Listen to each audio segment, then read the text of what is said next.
Who's ready for the most ridiculous TBR ever? So if you didn't know, I am pregnant and my daughter is due next month.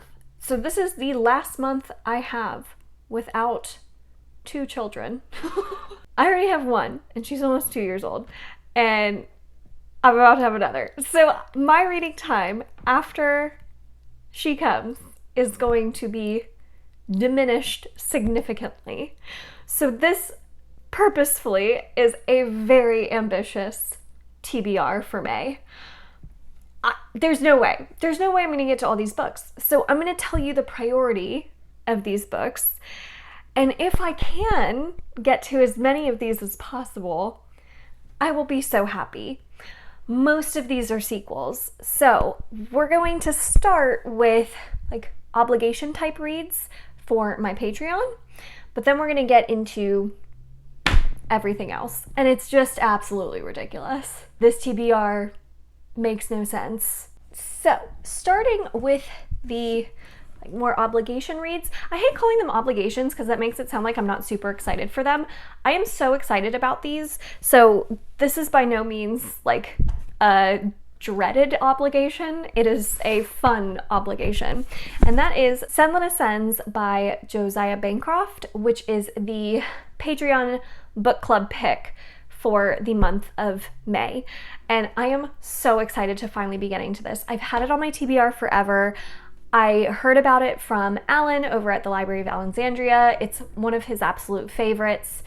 So I am super pumped to finally be getting to this. I don't know if I'm going to like it. It apparently has a very distinct writing style and storytelling style. So I don't know if it will be for me, but I have been wanting to check it out for so long that I am excited to finally be getting around to it. So hopefully we all love it, and hopefully it's more successful than April's book club pick was, because that one was not as successful. The next one I have is The Empire of Gold by S.A. Chakraborty, which is lengthy. This is a very large book. It is about 750 pages long, but we are buddy reading it because in the month of March, we all read The City of Brass together, and most of us in the Discord really enjoyed City of Brass. So we decided to continue along, read one book each month. So the month of May, we are finishing out this trilogy and reading The Empire of Gold. I am so excited. One, I'm finishing out a series. That is a huge goal of mine, is to read series quicker this year.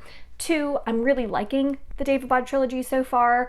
I really liked Kingdom of Copper. The ending was insane. I'm so excited to pick up, hopefully right where we left off with that ending, because a lot happened. My goodness. And I really like the characters, so I'm excited to be back in this world with them. So I'm very excited about this one. It has a stunning cover. That gold is so pretty. So I'm very pumped for this one. Okay, another book I have to read in the month of May is going to be my patron pick. And so I have 4 patron suggestions that I wrote down on my whiteboard here. And I'm going to use a random number generator to see which one gets selected. So let's take a look. Here are the 4 selections. Let's see which number gets selected. Okay, here we go. Generate. Number 2, which is The Helm of Midnight. Woohoo! All right, I'm excited. So The Helm of Midnight by Marina Lostetter. I've actually read a book from this author before. It's a sci-fi book, and it was called Activation Degradation, and I really enjoyed it. It was not my typical type of read, but I really liked it. And so I'm very curious to check out some fantasy from her, and I know that this is horror fantasy. So I am so excited. I've been wanting to check this out. This is on my priority TBR. So I'm very intrigued by it, and I hope I like it. We'll see. Woohoo! I'm like really really excited about this one. And now let's get to all of the sequels that I have for you. The first being The Bone Shard War by Andrea Stewart, which was on last month's TBR. Did not have time to get to it.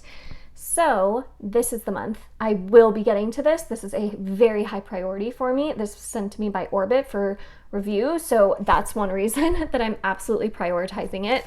2, Bone Shard Daughter, one of my favorites. Loved that book. Bone Shard Emperor, it wasn't as good, but it was still good. It was still really good. Like, I still really enjoyed it. So this series has the potential to be an all-time favorite if this third book sticks the landing. So I'm very hopeful. I'm very, very excited for it. I've heard great early reviews. Jessie from The Bookish Mom, she really, really enjoyed it. So I'm really hopeful that this could potentially be an all-time favorite series. Oh, I hope so. That would be amazing. The next one I have is Tyrant's Throne by Sebastian de Castell, which is the last book in the Greatcoat series. So again, highly prioritizing this. It was on last month's TBR. Did not have time for it. I'm so bummed I didn't have time for it. This one is the last book in a series, finishing out a series, and I love the Greatcoats. I love it. I think it like keeps getting better and better. Well, Night's Shadow I think is my favorite, but I love Saint's Blood still. So I've heard that Tyrant's Throne does stick the landing. I've heard fantastic things about this particular installment, so I'm so excited. I'm so excited. I love Sebastian de Castell's writing style. I love these characters so much. I'm just so excited to get back in this world. And this is one where I'm like happy that it's big, especially like these two books. I'm like super happy they are chunky because that gives me more time to just settle and just enjoy this world and these characters. I'm so excited about those two. So those are absolute priorities. Let's talk about the other books that I am hopefully getting to, but just not as high priority. The next highest priority after those 4 is The Tyranny of Faith by Richard Swan. 1, it's catching up with a series. Again, big priority for me. 2, it was sent to me for review by Orbit. I really need to get to it. And 3, I really liked Justice of Kings. It was so good. And I only gave it 4 stars, but I still really, really enjoyed it. And I've heard that this second one is even better. I think almost everyone I've seen talk about it, maybe except Roger from Rogers Reads, everyone I've seen talk about Tyranny of Faith have said it is a lot better, or at least like marginally better than the first book.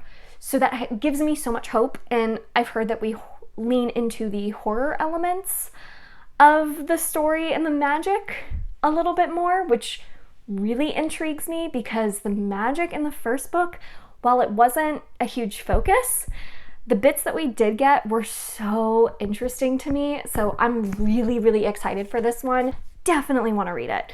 So that is the next highest priority. Okay, and those are all of the sequels I'm planning on reading. So that would actually, if I were able to read all of those, I would finish out 3 series and I would catch up on 1. That is amazing. I'd be unbelievably happy if I could accomplish that before the new baby comes. So now let's chat about some other ones that are kind of just fun additions. If the reading gods smile down upon me next month, then I will have time to get to at least maybe 1 or 2 of these. And I'd have so much fun with it. So the highest priority of these editions is The Sword Defiant by Gareth Hanrahan, because this one was sent to me for review and it comes out in May. So I would love to get a review of it, at least get my thoughts out for this book prior to or close to the release date. I don't know if it's going to be prior to, but at least in the same month that it's being released. So The Sword Defiant, it says it is set in a world of dark myth and dangerous prophecy, and it launches an epic tale of daring warriors, living weapons, and bloodthirsty vengeance. That sounds like a blast. It sounds like something I'm going to really, really enjoy. And I have Gareth Hanrahan's other series on my shelf, The Gutter Prayer, right there. And that is one that has been very highly anticipated for me. I really want to have time this year to read that one. So this would be a good way to see if I really like this author's writing style. I really hope I do, because this sounds like something that could be a favorite. It is the start of a new trilogy. That's the only problem, is I don't love starting series when there's no sequel out. But it just sounded so good. I couldn't help myself. I had to ask for it for review. So hoping I get to this and hoping I absolutely love it. The next one I have is the only non-fantasy on this list, and it's been on 2 TBRs so far this year. This is the third one. Let's count together how many TBRs it ends up on. Hopefully not many more. The Wonder by Emma Donoghue. I've already talked about this in so many other videos. It's on my must-read list. It's by an author whose other book I absolutely love, is like one of my all-time favorites. Golly gee, Jessie, just please get to this book. It could be a really great palate cleanser in between these other humongous fantasy books. Every single one of these fantasy books I've shown you, I feel like is over 500 pages. So this could be like really nice to have as just like a quick, easier, maybe, read. It's less than 300 pages. Jessie, just read it. Oh my gosh, just make the time. And then the last one I have, I'm probably not gonna get to it, but I would love to. I want to so bad. It was on last month's TBR. I obviously did not have time for it. I mean, I didn't have time for half of that TBR because of a certain Tigana that I had to read. So I would love to get to this. Final Strife by Sarah El Arifi. I know Joshana loves this. I know Roger from Rogers Reads loves this. I've heard amazing things, and the sequel's out. I've heard amazing things about the sequel. I would really love to have time to read it. I really want to feature it in another Quest for My Favorite Fantasy Book vlog episode. I hope I have time. I hope I have time. I won't. I know I won't, but I want to read you so bad. So maybe. Again, if the reading gods smile down upon me, maybe I will have time. Okay, so those are all of the books on my May TBR. I don't even know how many pages that is total. It's far too many. It's so unrealistic. I know some of you comment about me putting pressure on myself. When I make these videos, I try to be a little bit cheeky with them. I'm not actually putting a ton of pressure on myself to finish every single one of these books. I'm actually much more chill about it. So don't feel like I am stressing myself out with this. It just gives me a lot of different options to choose from through the month, and I'm going to have so much fun reading each and every one of them that I'm so excited. Even if I only get through 2, 3, 4 of them, I will be so happy. So hopefully you see a book on my May TBR that you also loved. And then what is the book you are most looking forward to reading in the month of May? Please let me know in the comments down below. Thank you all so much for watching this video. If you enjoyed it, make sure to give it a thumbs up, subscribe if you'd like to. And for more information about exclusive content and how to further support the channel, you can check out the information for my Patreon that is in the description box down below. I hope you have a wonderful rest of your day, and I will see you all in my next one. Bye.